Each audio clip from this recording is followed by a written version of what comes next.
Hello. அனைவருக்கும் இனிய காலை வணக்கம். வாங்க, வருக வருக, வாழ்க வளமுடன் அப்படின்னு சொல்லி எல்லாத்தையும் அன்பாகவும், ம். அனுசரணையாகவும் எல்லாத்தையும் நீங்க வாழ்த்தி, மனவளக்கலையோட சிறப்ப எல்லாத்துக்கும் எடுத்து சொல்லி, இன்னைக்கு நம்மகிட்ட உரையாடுறதுக்காக வந்திருக்காங்க. திருமதி வசந்தாமணி அக்கா அவருங்க. வணக்கம்ங்க. வணக்கம். வாழ்க வளமுடன். வாழ்க வையகம். வாழ்க வையகம். வாழ்க வளமுடன். குரு வாழ்க, குருவே துணை. அப்புறம் சந்தோஷம், சந்தோஷம். சொல்லுங்க. ரொம்ப பொதுவா சந்தோஷம். அ இந்த நாள்ல நம்ம தன்னார்வலரா அதோட அதாவது வந்து அவங்களுடைய நேரத்த மற்றவங்களுக்கு உதவியாகவும், அதே சமயம் பார்த்தீங்கன்னா, எப்படி வந்து ஒரு தையல் கலைய மற்றவங்களுக்கு சொல்லிக் குடுத்து, அந்த தையல் கலை மூலியமா அந்த மகளிர், அந்த குடும்ப ஸ்திரீகள், லால் பகதூர் நகர், அதை சுற்றியுள்ள பகுதியில் இருக்கிறவங்க கத்துக்கிட்டு, அதன் மூலியமா அவங்களுடைய தனித்திறமையும் வளர்த்துக்கிறது ஒரு பக்கம். அதே சமயம் ஏழை குடும்பங்கள் இருக்கவங்க தனது வாழ்வாதாரத்த மேம்படுத்தி, அதன் மூலியமா வருவாயை ஈட்டி, குடும்பத்தை காப்பாத்தி எடுத்து சொல்லக்கூடிய அந்த சிறப்பான ஒரு தையல் கலை பயிற்சி சொல்லிக் கொடுக்கும் வேலைய நம்ம நெறைய பேர்த்துக்கு தெரிஞ்சோ, தெரியாமயோ இருந்திருக்கலாம். அதை மிகவும் சிறப்பா வந்து செயல்படுத்தினவங்க நம்ம வசந்தமணிக்கா. ஸோ அது சம்மந்தமா ஒரு சில மணி நேரம் அவங்களுடைய உரையாடல் தான் இந்த நிகழ்வோட தொகுப்பு. இது வந்து 25வது கலந்துரையாடல் நம்மளுடைய பயணத்துல. அந்த வகையில ஒரு சிறு அறிமுகம். வசந்தமணிக்காவுடைய பள்ளி, அ அந்த பருவங்கள், எங்க படிச்சீங்க? எப்படி இருந்தது? அத பத்தி சில ஒரு அறிமுகம். அப்புறம் எப்படி அந்த ஸ் அ குடும்பங்கள், தொழிலுக்கு நீங்க போனீங்களா? அப்படிங்கிறது எனக்கு தெரியல. அ அத பத்தி 1, 2 படிப்பு, அது சம்மந்தமா கொஞ்சம் சொல்லுங்க. வாழ்க வளமுடன். நான் கன்னியாகுருகுலத்துல தான் படிச்சேன். 4த் ஸ்டாண்டர்ட்ல இருந்து 11த் வரைக்கும். அப்ப 10த், 11த்துக்கு ஹோம் சயின்ஸ் எலக்டிவ் நான் ஹோம் சயின்ஸ் எடுத்தேன். அதுல தையல் ஒரு பிராக்டிகல் இருக்கு எங்களுக்கு. அப்ப அதுல ஒரு இன்ட்ரெஸ்ட் எனக்கு. எஸ்எஸ்எல்சி முடிச்சு 75ல. அப்புறம் 76 காலேஜ் எல்லாம் போகல. ஒரு 6 மாசம் அங்க பக்கத்துல டெய்லரிங் கிளாஸ் போனேன். ஒரு 6 மாசத்துல கல்யாணம் ஆயிடுச்சு. ஆனாலும் எனக்கு டெய்லரிங்ல ரொம்ப புடிச்சமான தொழிலு. அதுக்கு உதாரணம் அந்த தையல் டீச்சர் அவங்க ஒரு வாக்கியம் சொன்னாங்க. "நீங்க தையல் அன்னைக்கெல்லாம் ரூ. 2 ஜாக்கெட்டுக்கு. நீங்க ஒரு தெச்சு பழகிட்டீங்கன்னா, யாரையும் எதிர்பார்க்க வேண்டியதில்ல. நம்மளுக்கு கையிலன்னு சொல்லிட்டு நம்மகிட்ட பணம் இருக்கு. நம்ம குடும்பத்துக்கும் நம்ம சரி பண்ணிக்கலாம். குழந்தைகளுக்கு நம்ம வேணுங்கிறத வாங்கி குடுக்கலாம். அவங்களையவே வீட்ல ஆம்பளைங்களையவே நம்ம எதிர்பார்க்க வேண்டியது இல்ல." அந்த மாரின்னு அவங்க ஒரு சொன்ன வாக்கியம் என் மனசுக்குள்ள ரொம்ப அ ஆழமா பதிஞ்சிருச்சு. அது அப்படியே அப்புறம் கல்யாணம் ஆனாலும் ஒரு 2, 3 வருஷம் அப்படியே விட்டுட்டேன். அப்புறம் எனக்கு எங்க மாமனார் தையல் மிஷின் வாங்கி குடுத்தாரு. 1981ல. இன்னைக்கு வரைக்கும் நான் அந்த தையல் மிஷின்ல தான் தெச்சுட்டு இருக்கேன். அவங்க அதுக்கப்புறமா கொஞ்சம் உடம்பு சரியில்ல, அப்படி இப்படி எல்லாம் விட்டு, மறுபடியும் தெச்சு பழகுனேன். தெச்சுட்டு இருந்தேன். எல்லாத்துக்கும் தெச்சு குடுத்துட்டு இருந்தேன். இப்ப நானு மஸ்காலிபாளையம் கவர்மெண்ட் ஸ்கூல். அந்த ஸ்கூல்ல படிக்கிற குழந்தைகளோட பேரண்ட்ஸ்க்கு இலவசமா நானு போயி தையல் நான் சொல்லி தர்றேன்னு சொல்லிட்டு 2 பேட்ச் சொல்லிக் குடுத்தேன். அதே மாரி என் குழந்தைகளுக்கு அவங்க போய் உட்கார்றதுக்கு முன்னாடி முதல்ல ஒரு 5 நிமிஷம் தவம் பண்ண சொல்லி, அவங்கள உட்கார வச்சு தவம் பண்ணிட்டு, அதுக்கப்புறம் கிளாஸ் ஆரம்பிப்போம். எல்லாரும் வாரத்துல 4 நாள் போய் இலவசமா தான் நான் சொல்லிக் குடுத்தேன். எல்லாம் கத்துக்கிட்டாங்க. அவங்க இன்னைக்கு வரைக்கும் தொடர்புல இருக்காங்க. சிலர் தைச்சுக்கிட்டு இருக்கிறாங்க. இன்னும் பத்தல, மறுபடியும் கிளாஸ் வாங்கம்மான்னு கூப்பிடுறாங்க. அங்க ரூம் பத்தாதனால, நாங்க இப்போ கொஞ்சம் பெண்டிங்கா இருக்கு. இந்த வருஷத்துல தர்றேன்னு சொல்லியிருக்காங்க. வாழ்க வளமுடன். ரொம்ப சந்தோஷங்க. அருமையா சொன்னீங்க. அந்த படிப்பு காலத்துல ஹோம் சயின்ஸ்ல நான் வந்து தையல வந்து ஒரு பிராக்டிகலாவே எடுத்து அதை பண்ணது வந்து உங்க கூடயே அது பயணித்திருக்கு. இப்போ பொதுவா ஒரு பேசிக் தையல் கலை அப்டின்னா, அதுக்கு என்னென்ன அம்சங்கள் தேவைங்க? மினிமம் ஒரு இதை பார்க்கக்கூடிய நம்ம சமூகத்துல, நம்ம சொந்தத்துல, நம்ம நண்பர்கள்ல, ஓ நானும் இந்த மாரி வீட்ல சும்மா தான் இருக்கேன். நான் வந்து ஒரு வருவாய் ஈட்டுறதுக்காக ஒரு தையல் கலைய நான் வந்து கத்துக்கலாம். சின்ன சின்னதா என்னோட வேலைகள பார்த்துக்கலாம் அப்படின்னு சொன்னா, அவங்களுக்கு மினிமம் அடித்தளம் என்னென்ன வேணும்? அதுக்கான செலவு எவ்வளவு ஆகும்? அதை வந்து என்ன மினிமம் எங்க ஸ்டார்ட் பண்ணணும்? எங்க கத்துக்கணும்? அத பத்தி சொல்லுங்க. முதல்ல விருப்பம் வேணுங்க. நான் செஞ்சுக்கணும். ஒரு தொழில் சும்மா கத்துக்கிட்டா மட்டும் பத்தாது.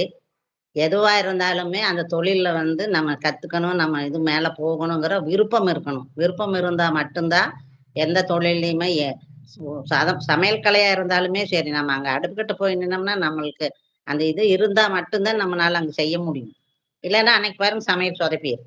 அது மாரி எல்லாமே இருந்துச்சுன்னா, கண்டிப்பா நம்ம கத்துக்கலாம். 3 மாசத்துலயே நம்ம தையல் கிளாஸ் தையல் கத்துக்கலாம். மிஷின் வந்து இப்பல்லாம் லோன்ல கிடைக்குது. இல்லன்னா இலவசமாவும் நெறைய ரோட்டரி கிளப் அந்த மாரி எல்லாம் குடுக்குறாங்க. நான் பாருங்க இந்த வருஷம் கூட ஒரு 3 அங்க ஸ்கூல்ல இருந்து எனக்கு ஃபோன் பண்ணி சொன்னாங்க. ஒரு 3 பேத்துக்கு ரெக்கமெண்ட் பண்ணி எங்கூட கத்துக்கிட்டவங்களுக்கு வாங்கி குடுத்துட்டேன் நானு.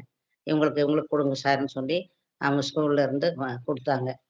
அந்த மாரி நெறைய இன்னைக்கு இல்ல வசதி இல்லாதவங்களுக்கு நெறைய ஹெல்ப் பண்றாங்க.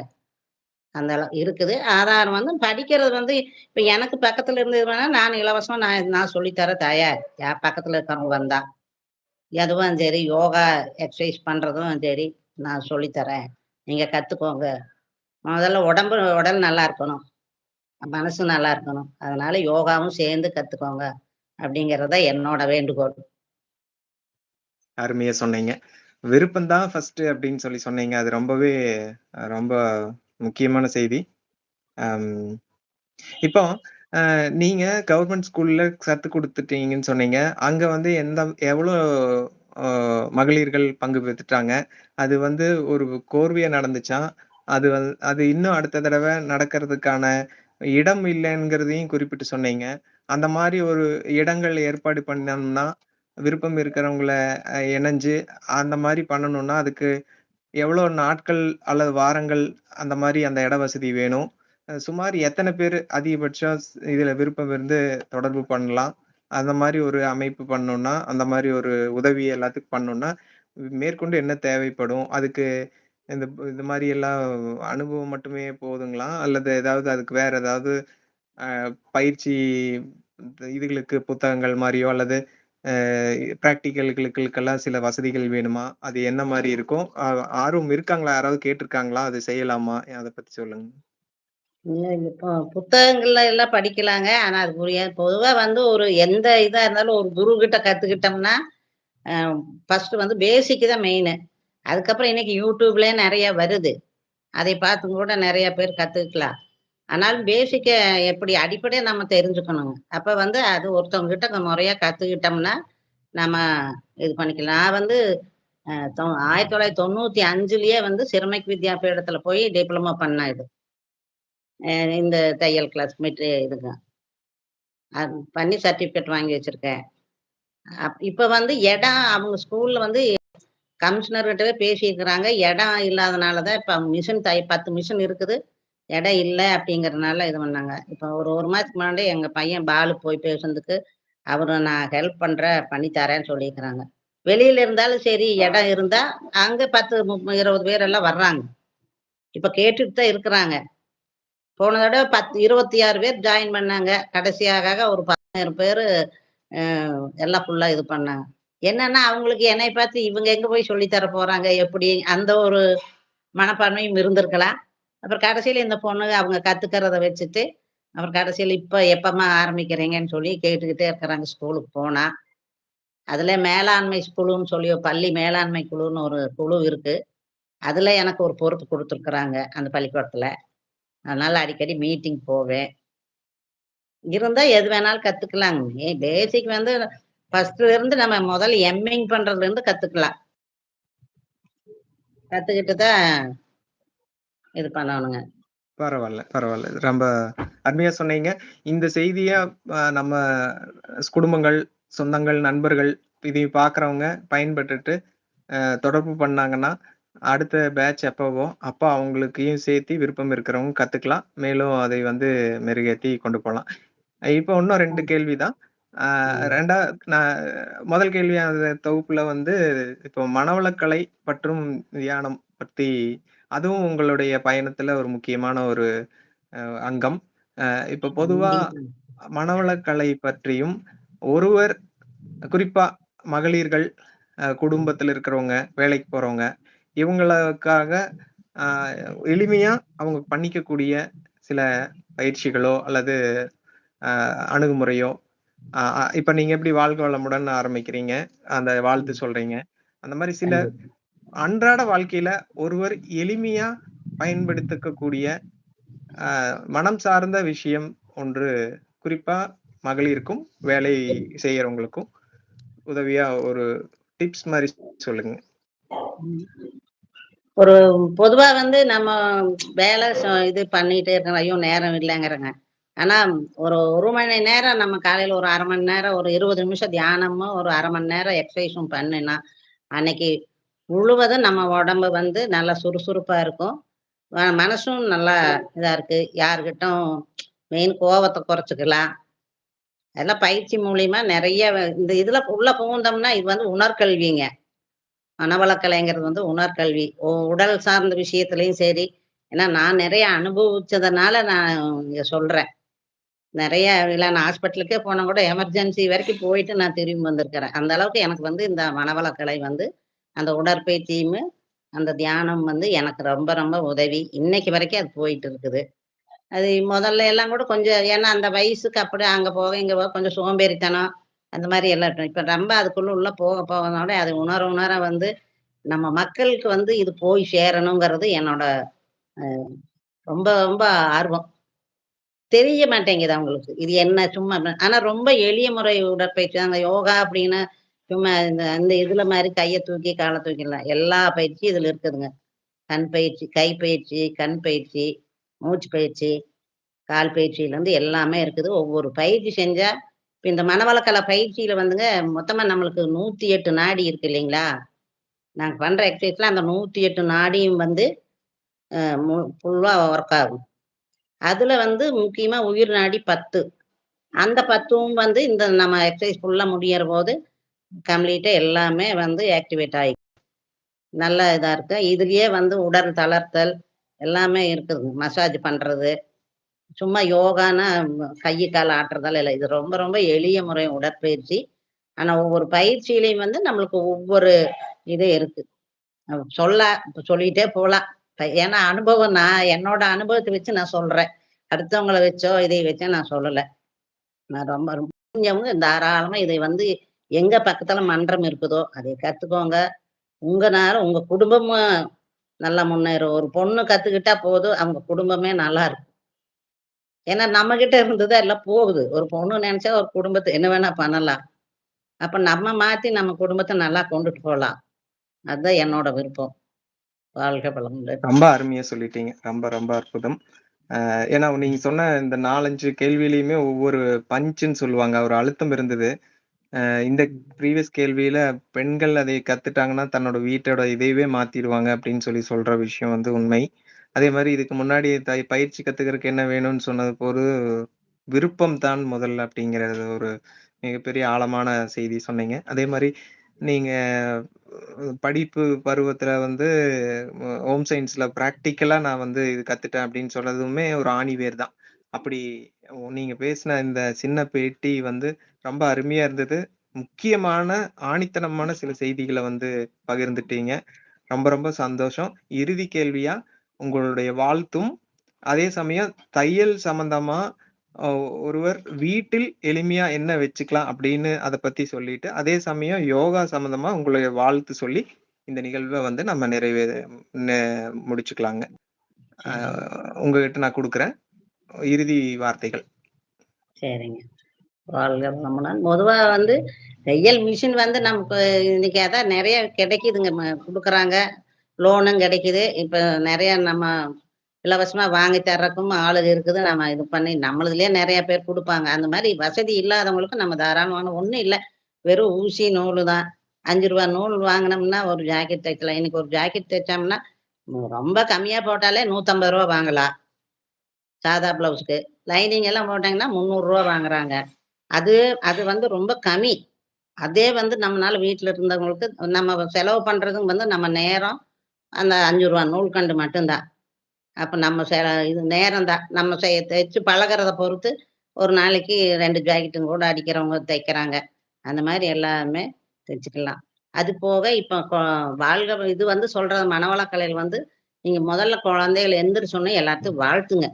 அந்த வாழ்க வளமுடன் சொல்ற வாழ்த்து வந்து, நம்மக்கு இது இல்லாம ஊடுருவும். இப்ப எப்படி ரேடியோ எங்கேயோ ஸ்டேஷன்ல வைக்கிறாங்க, நம்மளுக்கு இங்க வந்து கேட்குதோ, அது மாரி நாம இங்கிருந்து யார வேணா வாழ்த்தலாம். வாழ்க வளமுடன் வாழ்த்து சொல்ல சொல்ல, அது அவங்களுக்கும் போய் ரீச் ஆயி, நம்மளுக்கும் திருப்பி அந்த வாழ்த்து நம்மளுக்கும் வரும். நம்ம எதிரிகளா இருந்தாலுமே, நம்மள அவங்கள வாழ்த்திட்டே இருந்தோம்னா, அவங்க வந்து ஆட்டோமேட்டிக்கா மனசு மாறி நம்ம கூட திருப்பி நல்லா பழக ஆரம்பிச்சுருவாங்க. அதனால நல்லா முதல்ல வாழ்க வளமுடன் சொல்லுங்க. யார பார்த்தாலும் வணக்கம், கை கூப்பி வாழ்க வளமுடன் நல்லா அந்த வந்து மேல் எண்ணத்துல முட்டுற மாரி வாழ்க வளமுடன் சொல்லி, அது சொல்லி பழங்க. காலையில எந்திரிச்சோன குழந்தைகளுக்கு சொல்லிக் குடுங்க. வீட்ல வாழ்த்துங்க எல்லாத்தையும். அது மாரி இதுல வந்து ஒரு அருள் காப்புன்னு இருக்குது. அந்த அருள் காப்பு வந்து நம்ம குழந்தைகளுக்கு, நம்ம வீட்ல அவங்களுக்கு எல்லாத்துக்கும் போட்டு விட்டோம்னா, அருள் பேராற்றல் கருணை இரவும், பகலும் எல்லா நேரங்களிலும், எல்லா இடங்களிலும், எல்லா தொழில்களிலும் உறுதுணையாகவும், பாதுகாப்பாகவும், வழி நடத்துவதாகவும் அமையுமாக அப்படிங்கிறது வந்து ஒரு அருள் காப்பு. இது வந்து நம்ம வந்து நம்ம மனசாலேயே வந்து இங்கிருந்து எங்க வேணா, யாருக்கு வேணாலும் அவங்கள சுத்தி ஒரு வட்ட வலை மாரி போட்டு விட்டோம்னா, அவங்களுக்கு வந்து அவங்கள சுத்தி ஒரு அடிக்கு வந்து அவங்களுக்கு பாதுகாப்பு இருக்கும். இதெல்லாம் வந்து நான் அனுபவபூர்வமா அனுபவிச்சு சொல்றேன்.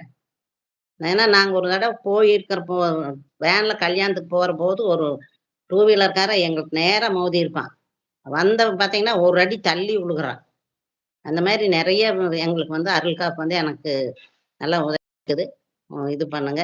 முடிஞ்ச அளவுக்கு இதே இப்ப இந்த மனவளக்கலைங்கிறது மட்டும் இல்ல.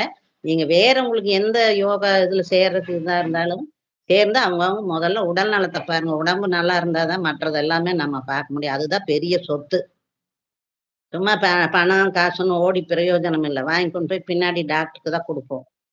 அதனால அவங்கவங்களுக்கு என்ன யோகா பிடிக்குதோ, அதுல சேர்ந்து உடம்பு, மனசையும் வச்சு நல்லா இருங்க. வாழ்க வளமுடன். ரொம்ப ரொம்ப நன்றிங்க. தன்னார்வலர்கள் நெறைய பேர்த்த தெரியும், தெரியாம இருந்திருக்கும். இந்த மாரி கலந்துரையாடல்ல அவங்களுக்கு இருக்கிற தனித்திறமை, மேலும் அவங்க தன்னார்வா பண்ணிட்டு இருக்கிற விஷயங்கள் மற்றவங்களுக்கு உதவியா இருக்குங்கிற அடித்தளத்துல இந்த பயணத்துல இன்னைக்கு பங்கு பெற்ற வசந்தாமணிக்காக மிகவும் நன்றியும், வாழ்த்துக்களும், வணக்கங்களும் தெரிவிச்சுக்கிறேன். இன்னொரு சின்ன நன்றிங்க. விஷயம் இன்னொரு சின்ன விஷயம். இப்ப இது நான் தையல் கிளாஸ் போறேன்னா, அந்த பொண்ணுங்க வந்து வசதி ஒரு அளவுக்கு இருக்கிறவங்க தான் வருவாங்க. ஆனாலுமே அவங்க வீட்டு பிரச்சனைகள வந்து நம்ம ஒரு அம்மா மாரி எங்ககிட்ட நாங்க எல்லாமே ஒரு கலந்துரையாடல் மாரி வச்சு, அவங்களுக்கு ஒரு இது சொல்லி, தீர்வு சொல்லி, இப்படி வேண்டாம் இப்படி நான் அதுக்கு உதாரணமா என்னோட வாழ்க்கைய பத்தியே சொல்லுவேன். இப்படியெல்லாம் இருந்தேன், இந்த மாரி ஆயிடுச்சு. அதனால நீங்க இப்படி இருக்காதீங்க, நல்லா இருங்க. அந்த மாரி ம் அவங்களுக்கு வந்து ஒரு நல்லா சொல்லுவாரு. இன்னைக்கு வரைக்கும் அவங்க கூப்பிட்டு தான் இருக்காங்க. அம்மா, அம்மான்னு எதுனாலும் கூப்பிட்டு என்கிட்ட சொல்லிட்டு இருக்கிறாங்க. அந்த அளவுக்கு இருக்கேன். அதனால வாழ்க கண்டிப்பா. வளமுடன். இது வந்து கடவுள், குரு அருள் நம்மளுக்கு கிடைச்சது. இப்ப நீங்க உங்களுக்கு ரொம்ப ரொம்ப நன்றி. சரி, சரி. ரைட்டுங்க. வாழ்த்துக்கள். ரொம்ப வாழ்க சந்தோஷங்க. வளமுடன். ம். நன்றி. வணக்கம், வணக்கம். சரி. வாழ்க வளமுடன்.